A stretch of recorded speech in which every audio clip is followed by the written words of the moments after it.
Mesdames, Messieurs, bonsoir, bienvenue à ce journal. Les élèves des classes de 3e planchent depuis ce matin pour le compte de l'examen du brevet d'études de premier cycle BEPC session de juillet 2020. Autorités communales, directeurs départementaux et ministres étaient dans les différents centres pour le lancement des épreuves.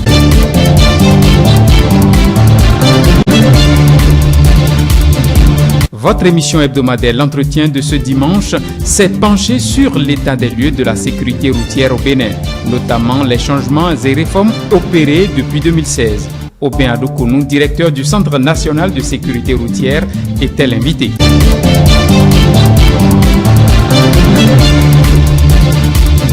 Et puis, le Lions Club District K103 A4 a à sa tête un nouveau gouverneur.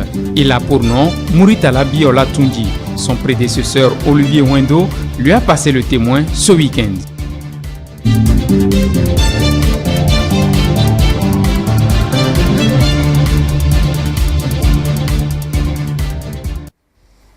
Démarrage ce lundi de l'examen du brevet d'études du premier cycle. C'est le CEG Tchatchou qui a abrité le lancement officiel dans le département du Borgou et c'était en présence du préfet du Borgou et du maire de Tchaourou. Reportage.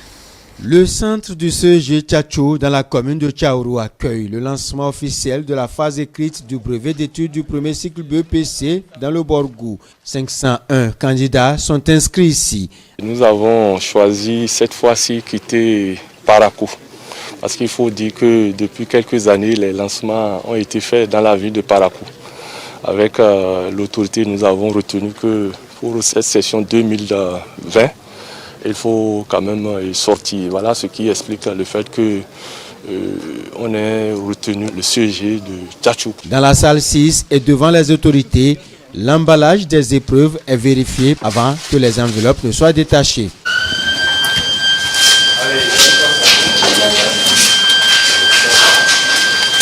À notre arrivée, nous nous sommes entretenus d'abord avec les surveillants. Nous leur avons demandé donc de ne pas faire en sorte que les candidats soient stressés, de les rassurer. Aux candidats également, nous leur avons demandé de ne pas se laisser gagner par la peur. C'est des examens, ils ont déjà été mis en condition d'examen une fois. Donc, ce qu'ils auront à traiter comme épreuve, c'est sûr que c'est déjà vu en salle. Donc, nous leur avons par la suite souhaité bonne chance. Dans le centre de Tchatchou, les prescriptions liées aux mesures de lutte contre le coronavirus sont respectées. Le Borgou, n'est-ce pas, a pris toutes les dispositions nécessaires pour que les mesures barrières soient rigoureusement observées. Vous devez déjà l'avoir remarqué au niveau du centre, ici à Tchatchou. Et les dispositifs de lavage des mains sont installés devant les salles de composition. À l'entrée également, nous avons veillé à ce que les candidats aient le gel, n'est-ce pas, pour se désinfecter les mains avant d'aller s'asseoir. Et en plus de cela, dans les salles, il y a du gel hydroalcoolique qui est disponible également. La preuve est que nous en avons utilisé ce matin. Après une année scolaire secouée par la pandémie du Covid-19, l'on peut se réjouir des efforts du gouvernement béninois avec la tenue des examens de fin d'année dans des conditions rassurantes. J'ai beaucoup prié pour ces enfants. Dans les mosquées, dans les églises, des mains ont été demandées et je crois que nos prières vont les accompagner. Aux parents, je voudrais vraiment leur demander de veiller sur les candidats. Le ciel est très couvert.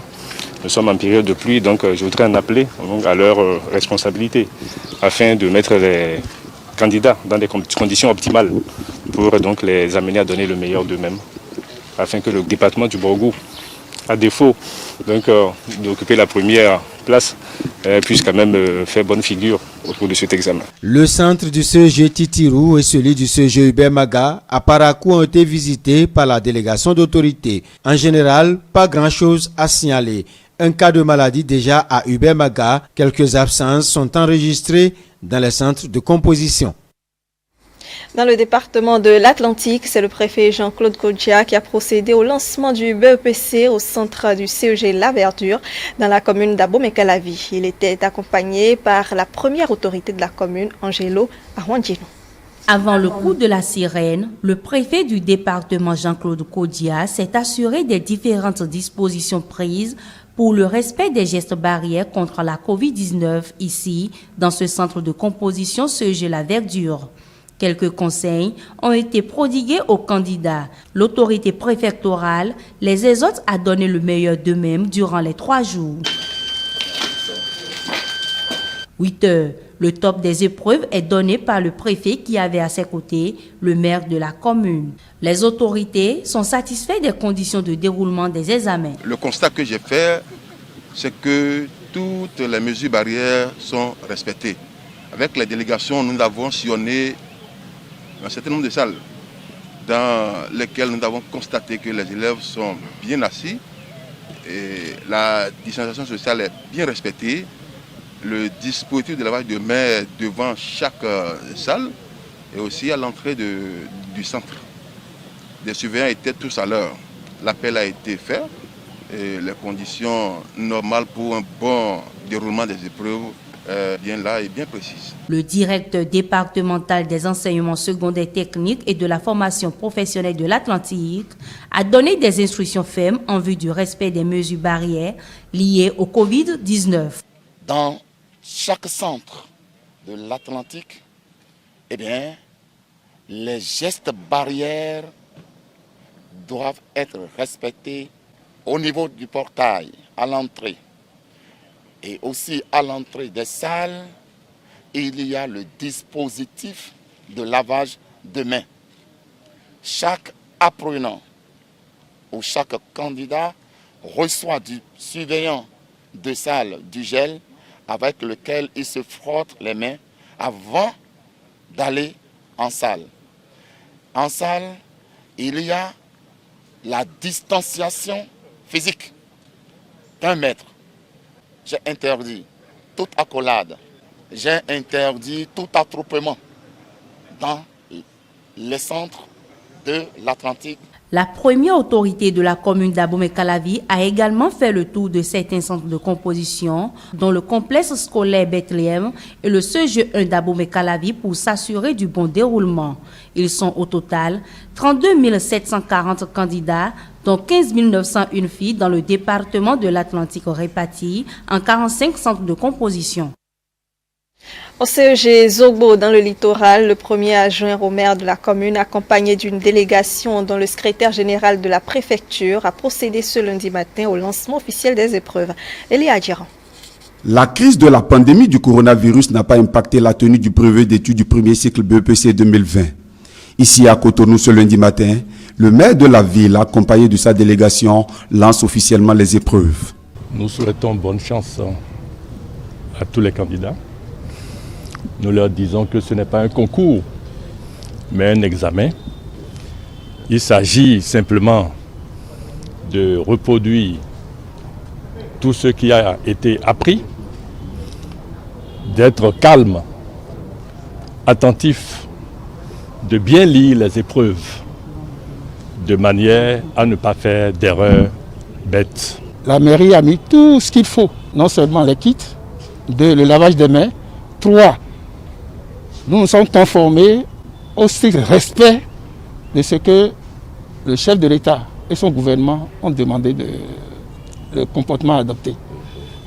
Donc en gros, c'est pour dire que tout est bien fait et que le démarrage est également effectif. Fier de constater l'effectivité du démarrage de cet examen, ceci dans le strict respect des gestes barrières contre la Covid-19, les autorités félicitent les différents acteurs de ce sous-secteur. Je dois dire que cet examen se déroule sous de bons auspices. Nous avons un temps clément, toutes les dispositions ont été prises par le gouvernement, comme vous le voyez. Les dispositions pour faire respecter les mesures barrières dans le cadre de la lutte contre la pandémie du Covid. L'organisation a été parfaite, donc nous pensons que cette année encore, comme l'année passée, nous aurons de très bons résultats. Le directeur départemental de l'enseignement secondaire remercie le gouvernement pour son accompagnement. Occasion de présenter les statistiques du taux de participation. Toutes les instructions gouvernementales dans le cadre de la lutte contre le coronavirus sont respectés à la lettre. Dans le littoral, nous avons 18 802 candidats répartis en 17 centres de composition. il y a un centre de composition qui abrite uniquement les sourds, muets, les aveugles, les amblyopes. Il faut dire que pour le compte du département du littoral, le taux de participation est légèrement inférieur par rapport aux années antérieures, au dire du directeur départemental de l'enseignement secondaire. Toujours parlant du BEPC, dans le département de l'Ouémé, les épreuves écrites ont été lancées par l'autorité préfectorale et sa délégation au CEG1 d'Adjara. Suivez. Le centre du CEG1 d'Adjara abrite cette année 2 séries. La série modèle long qui compte 212 candidats, dont 132 filles, et le modèle court qui compte 913 candidats, dont 468 filles, avec un total de 1125 candidats répartis en 38 salles. Le maire de la commune de Porte-Novo présent s'est assuré de l'effectivité du lancement des épreuves ainsi que les dispositifs mis en place pour assurer le bon déroulement des examens. Nous avons constaté que ce lancement a été effectif. Les dispositions ont été prises, à savoir les règles barrières par rapport au virus Covid-19 qui secoue partout. Tous les candidats ont mis leur protège-nez. Le dispositif de lavage de mains a été placé partout. La règle de distanciation également a été respectée. Pratiquement tous les élèves étaient présents. Joachim Apiti, autorité préfectorale, profite de l'occasion pour faire quelques recommandations à l'endroit des candidats, des parents et des surveillants de salles de composition. Je profite pour demander aux parents d'accompagner les enfants, de les suivre, de voir est-ce qu'ils ont régulièrement leur carte d'identité, le cache-nez, et de suivre aussi leur état de santé, qu'ils s'alimentent bien. Et aucun candidat, je leur demande d'être serein, d'écrire utile. Il n'y a pas de rature, éviter les fautes. C'est comme un devoir, mais un devoir de type particulier. Et tout se passera bien. Maintenant, pour les surveillants, il faudrait qu'ils fassent preuve de responsabilité. Ils le savent, mais ce n'est pas inutile de rappeler et que tout se passe bien. Pour le chef-service des examens et concours de l'Ouémé, il y a baisse considérable du nombre de candidats inscrits pour le compte de l'année académique en cours, contrairement à l'année dernière. De l'Ouémé. Et cette année, comme vous le savez, nous avons connu une baisse de près de 10 000 candidats en moins par rapport à l'année dernière. Cette année, nous avons enregistré un effectif de 28 746 candidats, toutes séries confondues, dont 14 512 garçons et 14 234 filles. En MC, nous avons 18 690 et en ML, 10 056. Contrairement à l'année dernière où nous avons enregistré un effectif total de 38 367 candidats. Autre volet de cette édition va à Bomé-Calavi où le maire de la commune, Angelo Arwandjinou, était dans les rues des quartiers Kodomé et Togoudo cet après-midi. Son objectif, s'assurer de l'effectivité des travaux sur le tronçon dégradé depuis quelques années. Suivez. Là de cela, 2 à 3 ans que c'est comme ça. Donc ce soir nous avons décidé de réparer ça, de mettre fin à cela, pour faciliter une libre circulation pour nos populations de Togoudo. C'est une satisfaction. C'est une satisfaction parce que ma population de Togoudo va pouvoir librement circuler. Ce n'est qu'une première étape. La deuxième étape va consister à écurer les caniveaux pour permettre une libre circulation d'eau de ruissellement. Mais c'est notre devoir de réaliser une responsabilité sociale. Ouais, c'est pour aider les populations, pour aider les usagers. J'appelle la population à utiliser à bon escient ce joyau qui vient d'être fait. Demander aussi aux riverains de ne plus jeter des ordures dans les caniveaux. Parce que là, tout ça qui entraîne l'inondation qu'on observe ici chaque fois quand il pleut. Ainsi, les caniveaux sont libres, l'eau va circuler librement. Donc j'en appelle à la compréhension de la population de Togoudou, de quartier Djoupa en particulier, pour que nos caniveaux ne servent plus de dépotoir tordus. Aubin Adoukonou était ce dimanche l'invité de E-Télé au cœur de l'entretien sur la sécurité routière, ce qui a changé depuis 2016 après avoir fait l'état du taux d'accidents sur nos routes. L'invité donc de Latifou Boni a dressé la liste des nombreuses réformes dans le secteur routier. Suivant un extrait de son passage. Depuis 2016, et comme tout Béninois, nous pouvons constater que nous avions l'habitude de dire nous avions 2 tués tous les jours. Quand vous prenez la sécurité routière, vous prenez les statistiques au niveau du monde, au niveau de l'Afrique, ça occupe une très grande proportion. Et donc, les réflexions ont amené à soit des politiques dans des ensembles aussi bien régionaux et qu'internationaux. Et donc, au niveau du Bénin, nous avions le Centre national de sécurité routière qui travaille non seulement avec l'Agence nationale du transport routier, nous travaillons avec les ONG, nous travaillons avec beaucoup de structures pour parler politique. En matière d'accidentologie, les chiffres ont régressé de 2014 à 2019 provisoire, 2018 certifié. Nous pouvons vous dire que les accidents en termes d'implication au niveau des personnes vulnérables occupe environ 48% par rapport aux conducteurs de 2 roues, les piétons.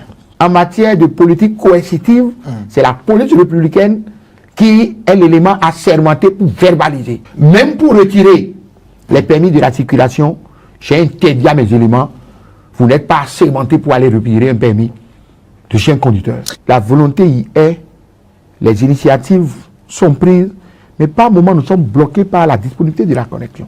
Je voudrais inviter les gens à accompagner les mesures du gouvernement actuel. Les mesures du gouvernement actuel, ce n'est pas le CNSS seul. C'est le chantier des routes.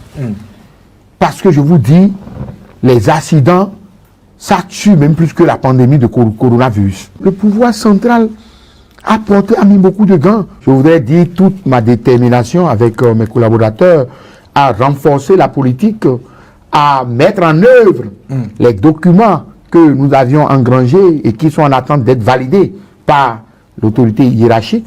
Je voudrais dire que lorsque le document de politique de sécurité routière va être mis en œuvre, lorsque l'État va finir par aménager les routes que nous avions pour avoir les routes les plus sûres, lorsque les autorités trouveront des solutions pour renforcer le financement de sécurité routière, nous allons conserver les places les meilleures et le Bénin de demain va être un Bénin où l'économie qui va être touchée à cause du risque de mortalité va être au mieux de sa forme. Passation de charge au Lions Club International District K103 A4. Olivier Wendo cède son fauteuil à Mori Talabi Olatunchi lors d'une cérémonie assez sobre qui s'est déroulée devant les membres du club, parents et amis. Mathieu Boko, Aliou Anthony. Une nouvelle ère s'ouvre pour le district K103 A4. Mori Talabi Adebayo Alabi Olatunji prend officiellement les rênes du club pour un mandat d'1 an. Quand je suis revenu dans le Milan, je l'ai gardé précieusement et aucune nouvelle tâche ne l'a touché avant que je sois ici aujourd'hui. Je vais te le mettre et c'est le signe de ton pouvoir de gouverneur et j'espère que toi aussi, en retour, tu le passeras à celui qui te succédera. En passant le témoin à son successeur, le gouverneur sortant n'a pas manqué de rappeler les œuvres communautaires réalisées à ce jour. Nous avons fait un effort, nous avons aidé le gouvernement. Nous avons également demandé à la LCF une subvention de $10 000 pour continuer donc à participer à l'éradication du Covid-19. Cette subvention nous a été accordée et tout le matériel qu'on a prévu pour être distribué est déjà prêt et avec l'aide du gouverneur entrant, nous allons donc faire une deuxième distribution de matériel pour participer à cette éradication de ce virus, de ce machin, comme on le dit, qu'on ne voit pas, mais qui nous crée beaucoup de problèmes. Je voudrais également parler ici de notre apport de siège qui va nous aider à améliorer nos actions de service. Un petit lexique a été fait sur la base des informations reçues du ministère des Affaires étrangères pour que chaque club sache comment s'y prendre pour pouvoir bénéficier des exonérations de taxes et des exonérations douanières. Des œuvres qui ont impacté un grand nombre de la population béninoise. Occasion pour lui, mais aussi pour le douanier, d'adresser ces mots au tout nouveau gouverneur. Cher ami, gouverneur, on l'a dit. De mon expérience, je voudrais te dire qu'un gouverneur n'est pas une sinécure. C'est vraiment, vraiment difficile. Comme je l'ai dit tout à l'heure, tu dois accepter de devenir un tas d'ordures sur lequel tout le monde va jeter cette détritus. La destinée de notre association, à travers le district, se trouve entre vos mains et nous sommes sûrs que vous allez nous donner l'envie de la gourmandise de l'amitié.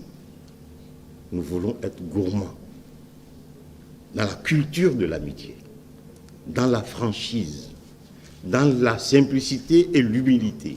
Je voudrais qu'on prenne l'engagement de courir dans les œuvres, dans l'action, de courir en sautant, mais en faisant attention pour qu'on ne se casse pas les jambes. Formation des lions ainsi que des léos, promotion du genre, renforcement et le soutien aux clubs en difficulté et surtout bâtir de nouveaux partenariats sont les principaux axes sur lesquels pense travailler le nouvel entrant. Un travail qui ne peut être efficace et efficient sans l'apport de tous. C'est avec beaucoup d'émotion, mais aussi une immense joie que je m'adresse à vous pour la première fois en tant que gouverneur, consacré en ces grades et qualités devant vous tout à l'heure par le gouverneur, l'immédiat passe-gouverneur, mon cher ami Olivier Wendo. En effet, c'est à partir de ce jour, 11 juillet 2020, que commence pour nous la nouvelle année. Une nouvelle année suite à cette